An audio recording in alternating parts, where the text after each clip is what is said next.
Hey, good afternoon, everyone, and thank you very much for participating today. And I'm so glad that we were able to get the two groups together for this for today's hangout.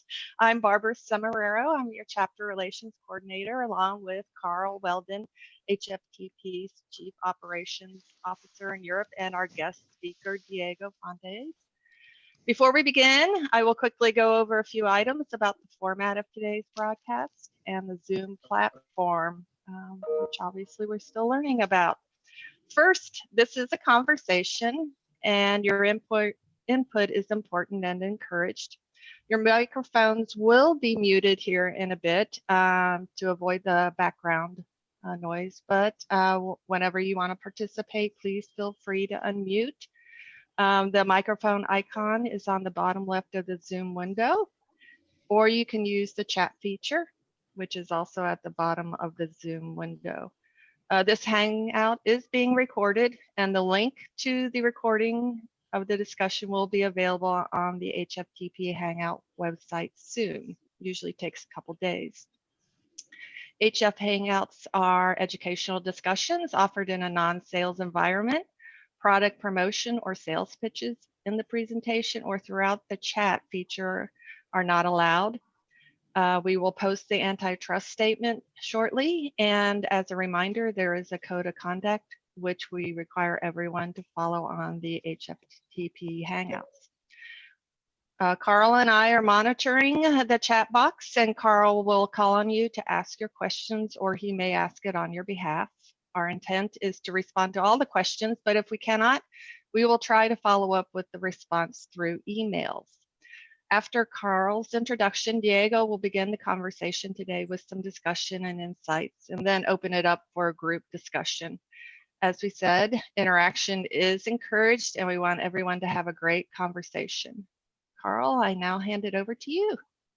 Thank you, Bob, and hello again, everyone. As most of you know, we have created this Hangout especially for our European members and stakeholders every other Wednesday at 3 p.m. UK time and 4 p.m. Central European time, except next week when the UK jumps back an hour ahead of the US. But it's just in time for our US members early on as they enjoy their morning coffee.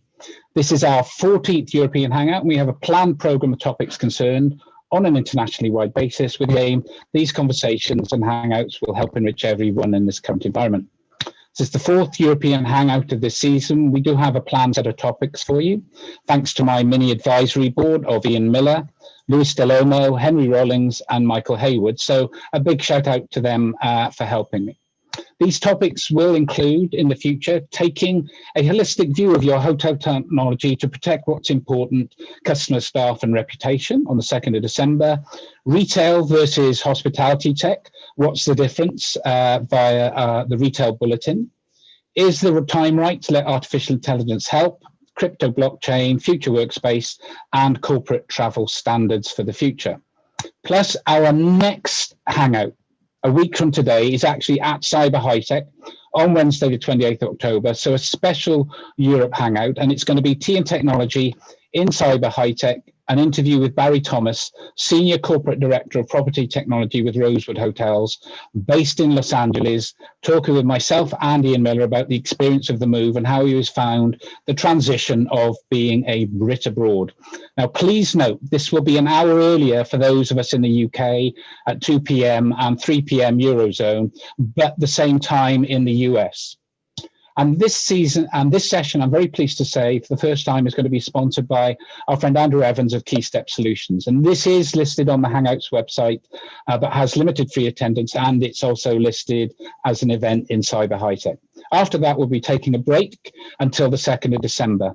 However, for those of you who don't know yet, December 23rd, we'll be hosting an informal hangout with my central advisory board mentioned earlier, where we intend to kiss 2020 goodbye. So please join us for this special when Christmas hats and silly pullovers will be mandatory. I should always point out that there are 7 recordings of our previous hangouts via the resources page in our Hangouts area on the website. This is a great resource for everyone, especially students studying hospitality. If, however, you do have any topics or suggestions, please do let myself or Bob know. Now, today's speaker that we will hang out with is Diego Fontes, who is a consulting systems engineer and architect at Aruba. Now, Diego, who I will warn you, his accent is very hard to pinpoint, is actually Mexican by origin and education and holds a Bachelor of Science in Industrial and Systems Engineering from Tecnológico de Monterrey, after which he moved to Canada and lived there for 15 years, recently relocating to the Netherlands, and has been living in Europe since 2018. He is fluent in English and Spanish, and a multicultural and experienced systems engineer, master technologist, expert network architect, and solutions engineer. He is also an expert on IP networks for hotels, with a focus on IPTV, VOD, OTT, VoIP, IoT, and Wi-Fi.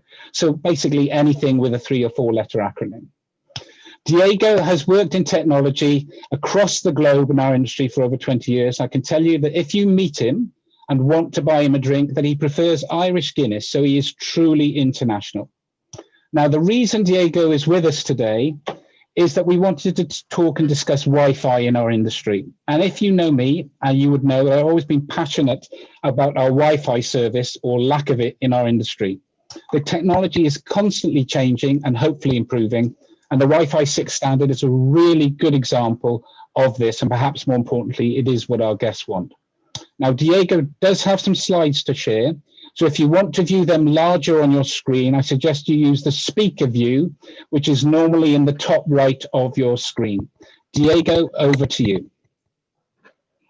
Thank you, Carl. And let me just start sharing my screen and see how that looks like for everybody.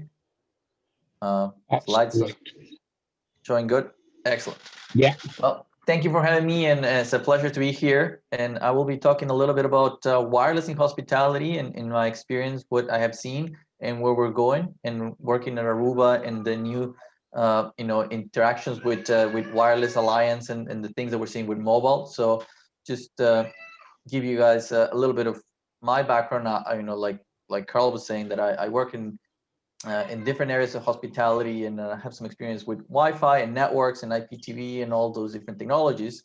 And we'll talk about the frictionless experience and how the guests are using wireless in your hotels, and what is the difference between 5G and Wi-Fi 6 and how they combine to make an experience. And then I'll get a little bit techie and talk about the wireless evolution of the different standards. And then I'll have a couple of examples of Wi-Fi 6 improvements with a fun animation that makes it really easy to understand, and in the context of what the technology does. And then I'm going to finish with the discussion about wireless technology for hotels and how each of these pieces fit into the puzzle of the experience. Because at the end, and it's something that I hear, is technology should be invisible. Technology should not be something that you are showcasing as a feature. It should be the experience of the guest, and everything around it should all be invisible, and it should be like magic, right? Things should work flawlessly and all the time, but how things are connected and how they enable that experience should not matter. So when I'm talking about the experience, is all about, and this is in the luxury, in hospitality, and when we want to differentiate ourselves, is you want to have that customer personalized experience, and is all going to be about the mobile centric behavior, and that guest moving around your property and being interacted by the staff. But now we know that we're going to have to limit some of those interactions, but with IoT, with things that are around them. And we're talking about the light switches, the door locks, the different areas of the a hotel, with a spa, the pool. How do we get connectivity? Everybody has one of those mobile devices with them, so we want to make sure that they have a good experience. They are able to do everything that they want to do in the hotel, and also promote certain things about the hotel, and really cater to what they do. So my experience as as a business traveler would probably be different than if I am there as a leisure guest, or if I am techie guy versus my mother, which is older and not very technical, inclined. So all those different things need to matter about how to cater to your guest. But everybody has a phone. Everybody has that technology in their pocket. So how do you bridge that gap, and how do you carry those things? And that's what I'm going to be talking about, is getting all those pieces together. So one of the things that I hear a lot is about, well, the new 5G and how that's going to be in the conversation. How is that going to replace Wi-Fi? It's like, well, it's not really going to replace Wi-Fi, and 5G is actually not that faster than 4G on the frequencies that 4G uses.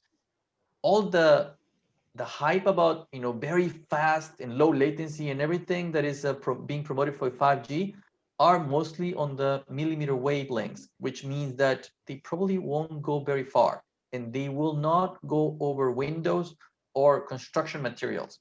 So the really fast speeds are niche to the outdoors, when you can see the antennas where those 5G hotspots are going to be. And that is really good for very high density stadiums, very high density areas like New York City, Manhattan, Chicago. Those are the places that they have been implemented some of those very high density, very, very good cellular coverage for for all the people that are going to be connected. Now, if you go to rural America, or if you go to some other remote locations in some countries, most likely they will not get all the benefits that this promises. But here is where Wi-Fi comes in. Wi-Fi has been with us for a very long time, and we have used wireless for hospitality into the management of some hoteliers, and directly put that experience with the captive portal and the loyalty programs and all those things in the hands of the hotelier to really customize that experience. So that combination of Wi-Fi 6 or any wireless for that matter into the mobile carrier is going to be a very important conversation. And one thing that is going to allow for that is the implementation of Passpoint. And here is where we use authentication, and that's the frictionless part of the onboarding. What has been done in the past for cellular carriers, and what a user with a mobile phone from US comes to Europe and uses drones with different companies and automatically goes online. He doesn't need to go to a captive portal. As long as he's paying a subscription for a wireless roaming, he would just get online. It doesn't matter where the antennas are or who the provider for those antennas are. And what's happening is there are authentications behind the scenes, and those authentications have now been passed down to wireless, which means that a access point can broadcast an SSID next to the open SSID for the captive portal for your hotel, but also have the encryption and the authentication based on a SIM card.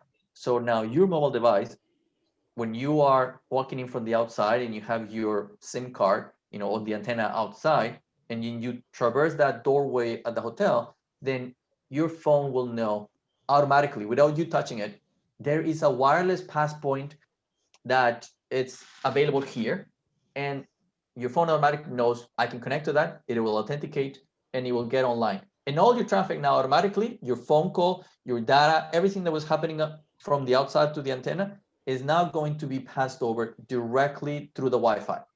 And that's the frictionless experience that we're talking about. Now, obviously, if you have an iPad, you're still going to probably do the open captive portal and sign up and do all those things. But what we want to emphasize is we want that guest experience to get improved. So you don't have to touch your phone to get online. And that's what some of these carriers are going to start allowing. And it's about, some contracts and some commercials that need to figure it out, but the technology is here and some people are using it. And what I want to get to is all about the economics and what is the best cost or the best value for the cost that you're paying, and the commercials that allow for all this to happen. And wireless, it is still going to be the cheapest way to provide connectivity for you inside of your network and the places that you control. And today, to get a DAS system in a hotel, it's a lengthy process and not everybody gets it, and it is expensive, and somebody has to pay for that equipment. But you are already putting wireless. I mean, I don't think there is a hotel that has no wireless today. So it will be here, and it will continue to be here for a long, long time. And these economics, basically mean that if you're going to put in a DAS, it's going to be expensive. And then there is the small cell, which is also expensive. CVRS is an interesting technology that it uses OpenSpec. You don't need a license for, but you need somebody that is certified to be able to install it. And this one is a good compromise between the two, but this only works with CVRS devices. So it's your private LTE, and that means that probably your staff can take advantage of some of this stuff, but it's not going to replace the wireless. That wireless is going to stay here for a long time. And what I want to mention about the usage of the wireless and the data is that we're just going to keep increasing that need. It's just going to be more and more traffic. And this is a graph, and this is a slide from 2018. So I pulled that graph, and I like to put it in the context that has changed a little bit from what I consider necessary and usable, but just want to keep that same slide to show, well, it is still true today that you still need 2.5 megabits to really have a usable connection, but it's not going to be the best experience. An optimal will be anything above 15 megabits will get you, okay. You can still use a Netflix, and just be fine. YouTube, Zoom calls, 50 megabits is fine, but it's not the best. You want to have more than that. And when you start doing all those things and you start adding all the new things that are needed, virtual reality, augmented reality, gaming, 4K video, all the OTT that everybody's doing, well, now all the Zoom calls and MS Teams and all the different collaboration tools, more and more of this bandwidth is going to be used. So that's where we're going to talk a little bit about the Wi-Fi and how the standards have changed over the years, and a little bit of the story, so then we can move into the Wi-Fi 6. So in 1997, there was the introduction of the 802.11 by the IEEE standards as a 2 megabits platform, and it was already used a little bit earlier than that, but it was mostly for very specialized devices. I remember installing an access point for a warehouse where I worked at that had wireless RF scanners, and it was a huge leap forward in productivity, because now you didn't need to go to that cradle to really sync up your data and have the pull orders to go and pick up all those packets from the warehouse. And this was a very big warehouse. So, having that connectivity allowed for a huge improvement. But that 2 megabits was more than enough for those devices for what they needed. 802.11b came around about 1999, and what that allowed was for laptops to start having all that connectivity, and you don't have to be tethered to the physical desk anymore. And some of you will remember that laptop didn't come with wireless. They didn't come with all those things. You needed to buy extra adapters, and you needed to spend money for the access points. You need to spend any money for your cards that you slide it into the computer. So it was an expensive proposition, but people adopted it and everybody liked it. But 11 megabits was plenty for that time. Windows 2000, anybody? Internet was in its infancy, so there was not a lot of stuff going on there. Video was still, far away from being streamed over the internet yet. But it was coming there. It was getting there. People forget that 802.11a was really a standard that impacted, but it wasn't as big as 11b. And 11a, the trick here was that it introduced 5 gigahertz. It was a brand new technology, and basically no devices had 5 gigahertz. Everybody had 2.4. So, and I'm going to mention that because we're going to talk about that in 802.11ax. The 5 gigahertz spectrum opened up a bunch of bandwidth available, and that was a huge leap forward that year. But there was not really a lot of adoption because it was expensive to create, new devices with 5 gigahertz in their chipsets. Everybody started adopting, in the whole market with 802.11g. And that was where the real boom happened with the adoption for wireless connectivity. That's where hotels started to really, really deploy it everywhere. At this point, I remember that a lot of hotels were deploying it for the first time. And it was at 2.4 gigahertz networks at that point. And it wasn't really until 802.11n came about that people decided, okay, we need to change the layout of the hallway design to the in-room design, because 5 gigahertz no longer works. And that's where, mobile devices start to come in. And, thanks to Steve Jobs and Samsung, we got a lot of devices in the explosion of tablets. And, everybody started to carry from one laptop to now probably start 2 devices, 3 devices. And, sooner or later, we started getting a lot of stuff on the network. 802.11ac address some of that. And if you guys have noticed, this scale is in logarithmic base 2, which means that from 2 to 11, it's tenfold, almost tenfold, as 11 to 54. It's not that much, but it is, the scale is not that different. Here is 600. So from 50 to 600 is another almost tenfold. And from 600 to 6.9 gigabits is also tenfold. So we have been increasing, the capacity to do really fast, and our needs have just catched up, to where we are. So 802.11ac is still pretty much everybody has that today, but it's a 5 gigahertz only. You're only using the 5 gigahertz spectrum. So that is going to be important to note that, we are reaching the limit on the devices that we have and how they interact, because we're putting too many devices on the network. And that's where 802.11ax comes in. That's where the advantage is.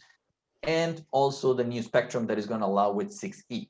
So 6E is going to enable the 6 gigahertz band. I just heard that Korea just allowed 6 gigahertz to be open use for wireless, and the same as the FCC in the US, and more countries are signing up to this. So eventually 6 gigahertz probably next year is going to be, where everybody's going on 6E, but there are not going to be any devices yet for implementing that technology unless you're running the latest and greatest, and you just run to the store and buy the new iPhone that was released, but I don't think it has 6E. So Qualcomm just released some chipsets a few months ago with the specs of the 6 gigahertz, but we're still going to have some time before we actually can start using that bandwidth. But yeah, so here the difference in speed is not really that big. It's all about IoT, battery time, and how, that power of having a lot of devices all talking at the same time and how to get efficient. We're getting to the limits of where the physics of how transmission works, and that's where, we're now improving upon. Well, we have a lot of people talking, how do we manage that kind of technology? And then also the introduction of new branding, making it a little easier, and borrowing some of the cellular carriers, trademarking and Wi-Fi 6 now, basically, 5G. They've been doing it for a while, 4G, 3G. We backward branded, Wi-Fi 6, Wi-Fi 5, Wi-Fi 4. And some of the main things here is that it's no longer about power and how many bars you have on your phone, is what kind of user experience you have. So if you have a Wi-Fi 6, you probably will have a better experience than if you are only doing a Wi-Fi 5 or Wi-Fi 4. So little things there that are changing in the evolution of what we're doing. It was a little bit too techy. Now it's becoming a little bit more mainstream for everybody to understand. So I'm going to jump into a little bit of techie stuff and very quickly go over the improvements with a few slides that are very simple, and not going to dig in too deep into these, but I always like to show, yeah, there are some benefits. This is what a wireless congestion looks like in your 802.11ac, because it's all uncoordinated and everybody needs to wait for silence to speak. So when you're on the wireless and you get online, it is fast, but everybody has to wait until somebody speaks and then check and then speak, right? So that creates this traffic jam all the time with very congested networks. With AEX, the resources are very much different. There is a traffic cop, which is the access point that will allow you to do a lot more movement of packets in a much coordinated way. Now, here's a little representation of the new modulation that allows you to do these kind of things as well. This is the pre-802.11ax modulation. It's very inefficient because when you send a packet, you basically are sending it. Remember, wireless is a half duplex medium, so you send the packet and everybody receives it, but you need to send one transmission every time you hit, a client. What OFDMA does is now with that same time and that same packet, you put it together, you send it, and then you can reach multiples on the same transmission. What that really means is that you can serve more clients and is a lower latency, and you can do more things with less time and more bandwidth is utilized. And here's a good graph about the improvements of that. This is just comparing a very particular case, but you can see that there is a huge increase in performance, decrease in performance as you move into high density. So in this area here where we have 80 to 100 clients inside one access point, there is a significant drop of the bandwidth that you have available. So what does that really mean? Well, network convergence has been with us for a while, and we have put the guest network and the back of the office network together, and we have that unified environment.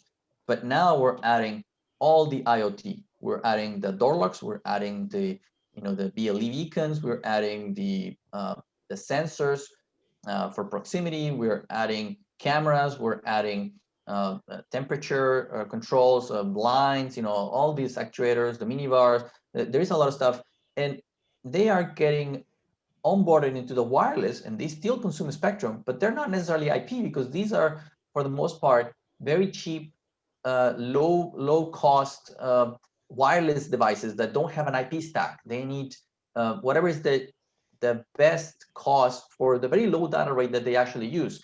So it is very efficient, for manufacturing processes, that you can use Zigbee or BLE for the different objectives of those types of transmissions that are not very high data rates.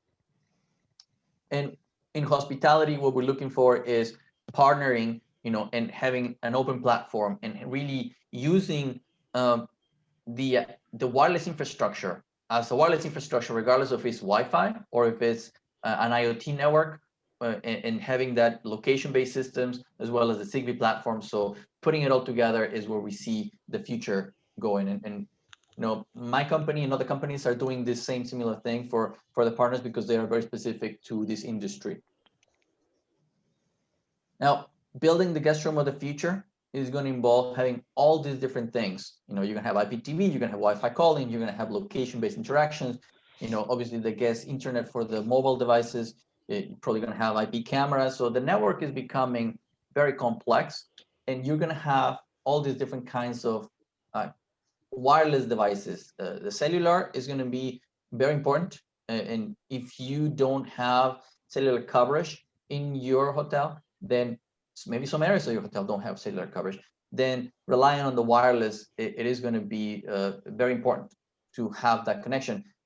And even if you don't implement something like Passpoint, it is going to be very important to have that wireless handoff, to be able to have that central authentication, or some of the users are going to sign up or just log into the Wi-Fi and have that connectivity, so they can go everywhere on the property and really take advantage of being connected.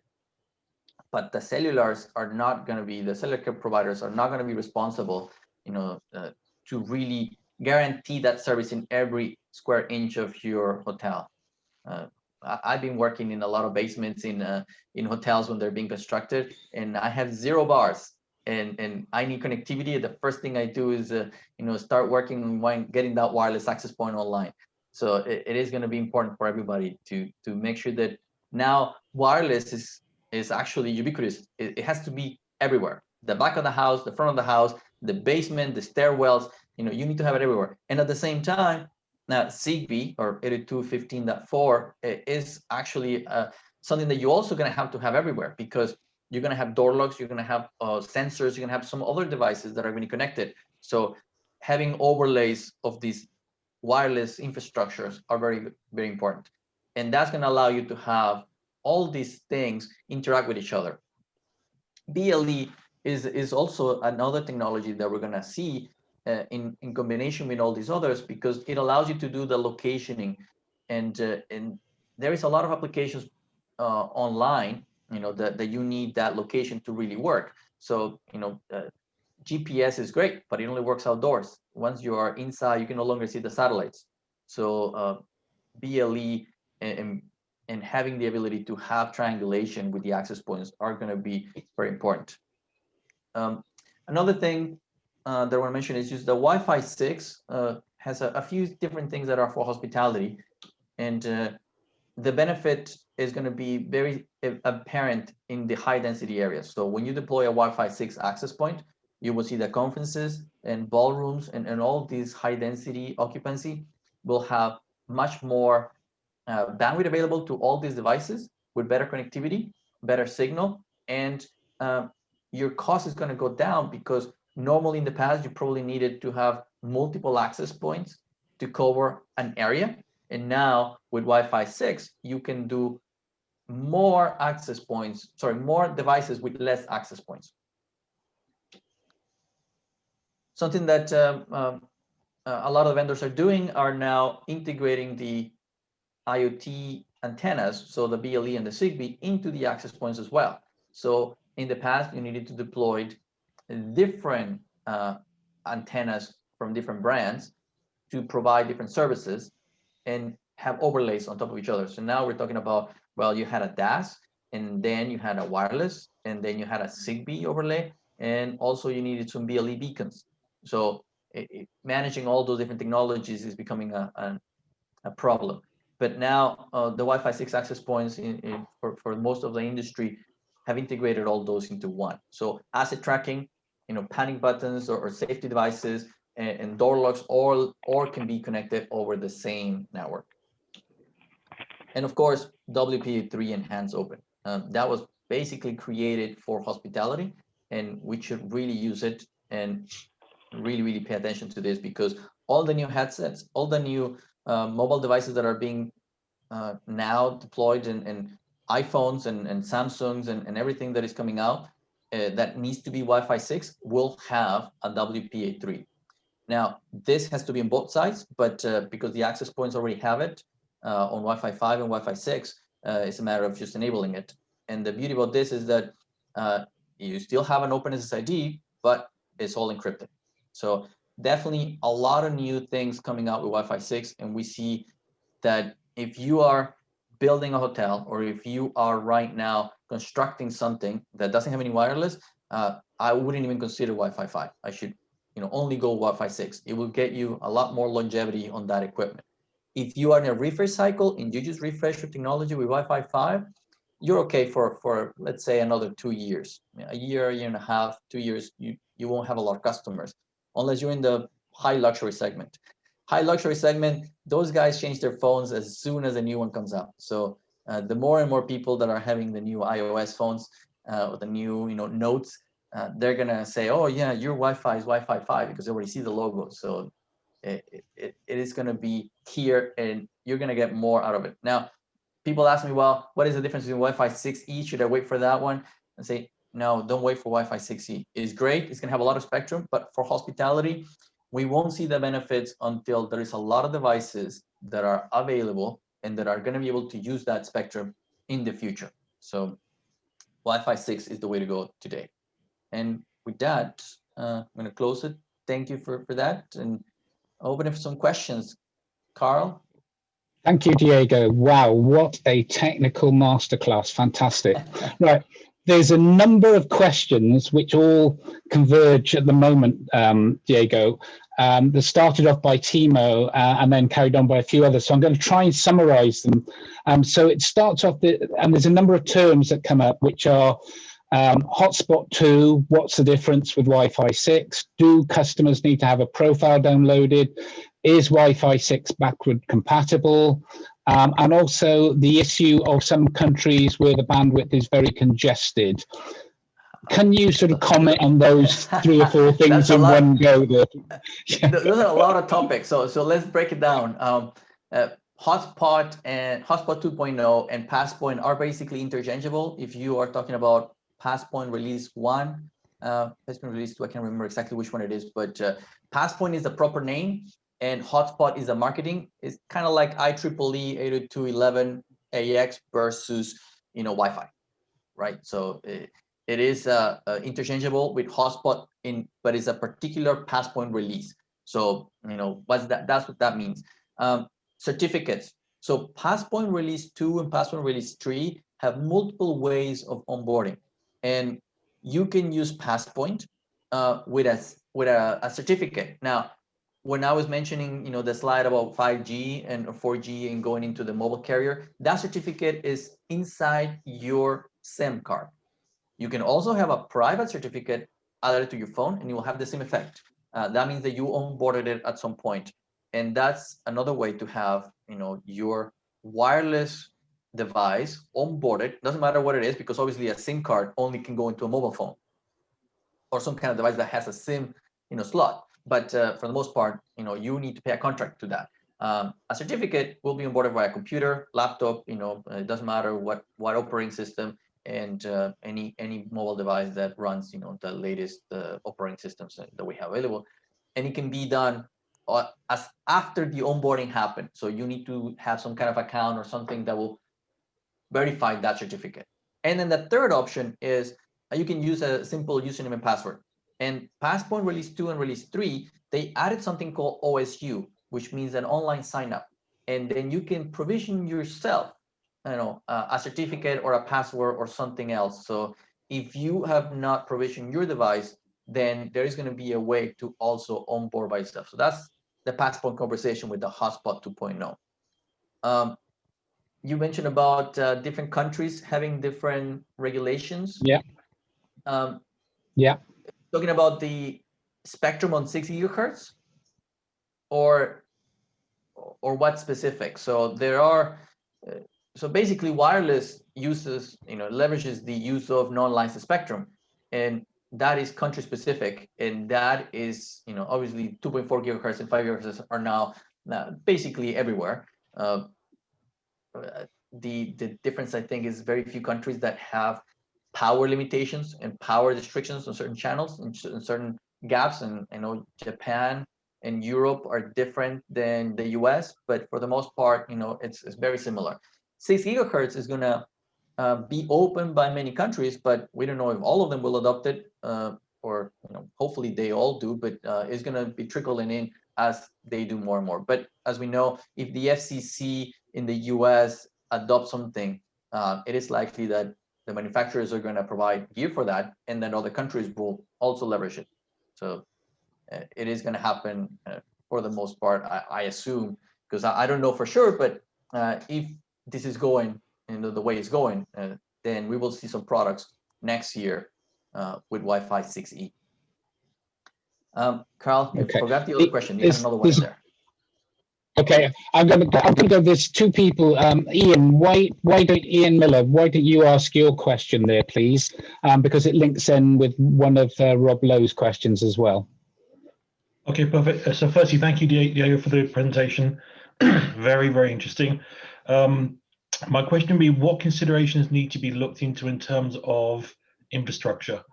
So fiber, Ethernet cabling, switches, etc. So all the back stuff. Great question. The infrastructure is very important to, obviously, wireless is not just wireless. It needs to be wired at some point. And something that I see in the field is that there's a lot of Cat 5e, which is perfectly fine. It's all about distance. How far are your runs? If you want 100 meters, you need 6A to be able to run 10 gigabits at 100 meters. But with 5 gigabits, you can run it at 50 meters with no problem. In noisy environments, it's about 50 meters. But in a clean environment where there's not a lot of crosstalk and you maybe have shielded Cat 5e cables, you can run it all the way to 100 meters. This is 5 gigabits. So using multi-gig, you can still take advantage of your current infrastructure, 2.5 gigabits, 5 gigabits. And we see all that infrastructure today. I don't see any problems with it. Only if you have really, really old Cat 5, not even Cat 5e, that you probably need to replace that. That is probably something that you are already talking about or already had problems with. I've seen a couple of instances where Cat 5 was run next to some power lines, and then they just couldn't run IPTV over it because it was interfering. And that's all about how the twist works and the physics of the cabling. So Cat 5e, Cat 6, Cat 6a, all fine for the next few years. I would say maybe 10 years, because there is going to be a lot of more devices out there that can use the wireless, but the infrastructure than your wireless for your wire to connect your wireless is fine.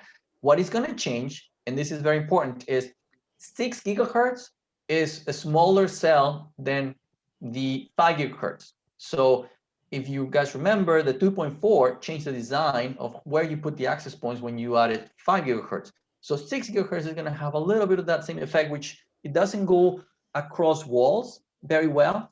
And that might change a little bit of where you place the access points. But for the most part, 5 gigahertz is still good, and Wi-Fi 6 is taking care of that. So I wouldn't worry too much about the infrastructure. Now, when do you use fiber? That is a great question about fiber versus copper. And I always say fiber has a really good place when you don't want to manage the infrastructure and you want somebody else to manage the infrastructure at the very end. So this works really well for carriers that are laying down fiber all throughout the city. But in a hotel that you manage the infrastructure and you are responsible, power is the consideration. So when you need to power the access point all the time and you're responsible for that power, I want that power to come from a switch that is going to be on a UPS and is going to have all these access points connected to that same infrastructure. So copper is king in that environment because you provide data, you provide power, and you control that environment.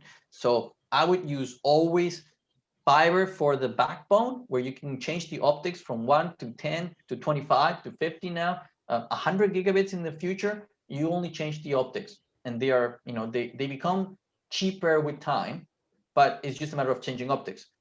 The copper is still the one to carry the data the last mile, which is from your access point to your switch. So that's where I would use always copper. And 6A is the standard now. 6 in 6A is not that big of a price difference. So I will recommend you that if you're building a new hotel, 6A is the way to go. Thank you. Okay. Thank you, Diego. Just to follow on from that, Rob Lowe has got a question about the phases approach. Rob, are you there? I am, yes, thank you. Diego, I was just wondering if we're likely to see like a 2-phase hardware release approach for Wi-Fi 6 like we did for Wi-Fi 5, like a wave 1, wave 2 kind of scenario. Oh, that kind of like the Wi-Fi 5 wave 1 versus wave 2.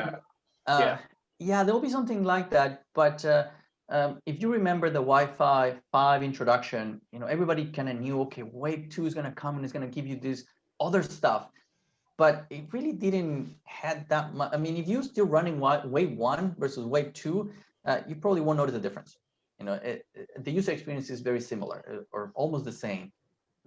With Wi-Fi 6E, it's going to be different when you actually can use that spectrum, because there is no backward compatibility on the 6 gigahertz. Nobody has ever used 6 gigahertz. So when you have a network that you need to support all the older standards, Wi-Fi 5, Wi-Fi 4, and maybe some really old 802.11n devices out there still are going to be slowing you down.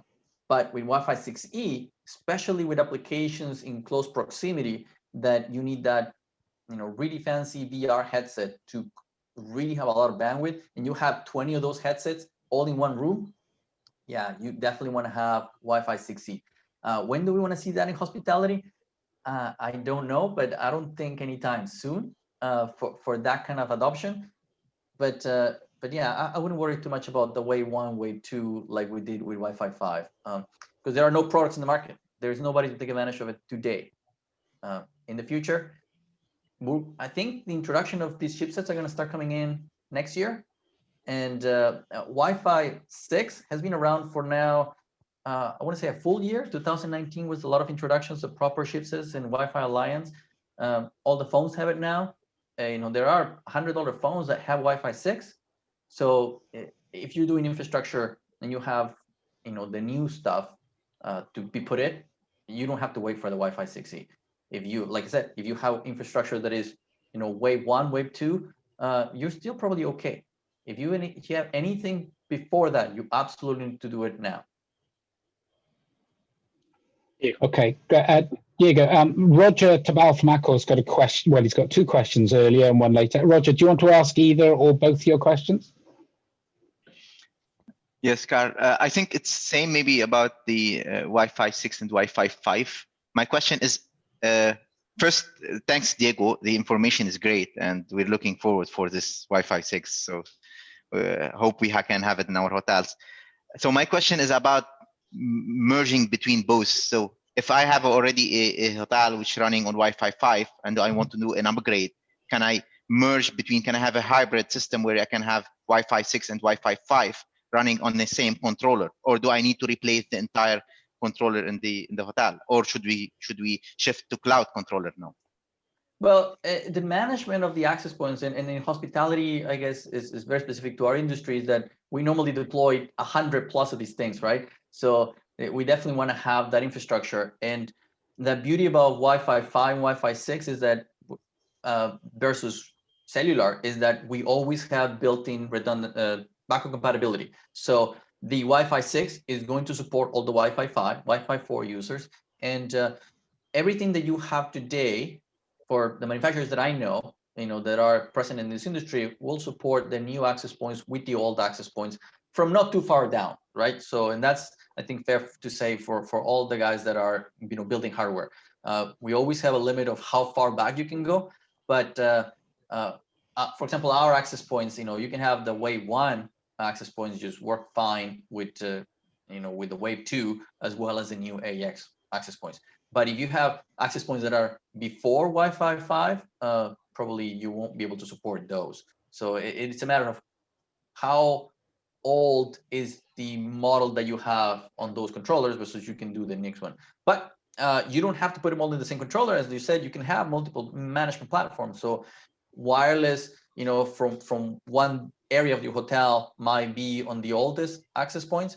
And if you want to deploy a new infrastructure in a new area of the hotel, then you can have those managed from the cloud. That's also good. The roaming and all those things and the handshakes might not be as fast when you have two different managements, but because we are in a open SSID environment in hospitality, there are no handshakes to do with the 8021X keys. So it wouldn't too much about the front of the house traffic.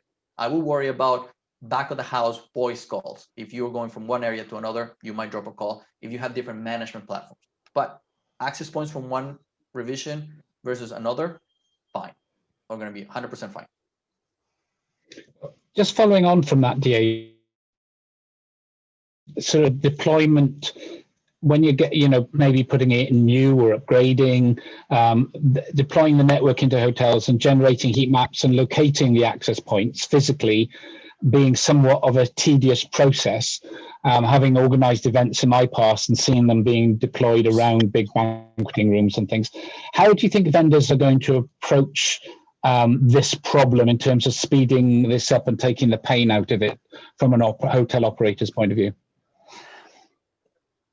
The location of the access points is something that is very, very much ingrained into the infrastructure and the architecture of the location you have. The difference in what the location is going to be is that in the past, you probably needed to have 2 or 3 access points in a ballroom. And not because of coverage, but because of density of users, right? That's the only thing that is going to really change, is that the access points can do a lot more users from a single access point versus before you needed probably 3 access points or 2 access points to cover the same density of users. And that is the only change I can see. But when it comes down to the layout and where you placing the access points on a map and how to do all those things, new technologies are coming up to make it a little bit less painful. And location-based triangulation is actually pretty cool stuff that a lot of the vendors are doing. Is you can now put in a diagram, a layout of your building, and then place a few access points, and then they will start detecting each other and triangulate where the other ones are in relation to where the first one, the first dots that you anchor into that layout. So it's gonna facilitate and really make it really easy to have proper heat maps, moving forward. So there are new technologies that are coming out that in the past they use RSSI, which is an exponential it's an exponential measurement of signal strength, right? The further away you are, it's an exponential downward slope as your signal strength. So far away devices are not very accurately pinpointed in a map. But now we're changing to a new standard, or there is the introduction of new devices that can enable a new standard that actually is using the timing.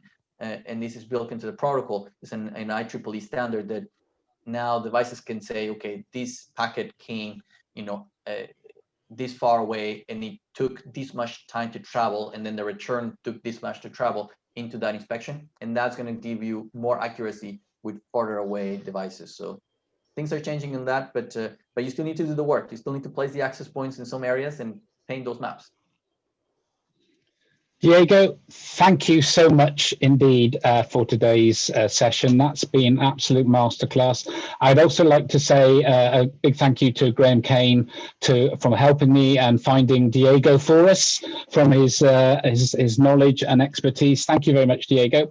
Now, before I hand back to Barbara, I'd just like to remind you our next Hangout is next Wednesday, 28th of October. We will have a special room, as it were, within Cyber High Tech, but an hour earlier for those of us in the UK and Europe, because we fall back an hour 1 week ahead of the US. I don't know why the world can't get its act together, but apparently not. And we will be here even when you are not necessarily camera ready. This session will be entitled Tea and Technology, and it is within Cyber High Tech, and it'll be an interview with Barry Thomas, the Senior Corporate Director and Property Technology with Rosewood Hotels based in Los Angeles. And he'll be chatting with myself and Ian Miller over a cup of tea about the experience of the move and how he has found the transition of being a Brit abroad. And I'm very pleased, as I said earlier, to tell you that it has been sponsored by KeyStep. Now, I'm going to post in the chat right now a Google Form connection, so you can register for that event right now if you follow that link one way or the other. So I hope to see you all in Europe and UK an hour earlier. In the US, it should be 10 a.m. Eastern, 10 a.m. and 9 a.m. Central. See you next week. Barb, over to you. Well, thank you, Diego, and thank you everyone for joining today's HFTP Europe Hangout. And remember, next week is Cyber High Tech. It's going to have the best aspects of high tech and our annual convention with keynote speakers, education sessions for both tracks. And it is sourced by our Cyber High Tech Advisory Board and also our annual convention council. It's also going to have a great exhibit area too. So, and as Carl said, our next Europe Hangout is part of Cyber High Tech. It's on Wednesday, October 28th. And we look forward to seeing you. And Carl has posted that link. And thank you all again for joining us today. We appreciate you working with us as we went through a few little technical issues. And but next week, it'll be great again. And thank you, Diego. Thank you, Graham. Thank you, Carl. And that closes today's Hangout. Thank you. Thank you, everybody. See you soon. Thanks. Thanks. Bye-bye. Thank you.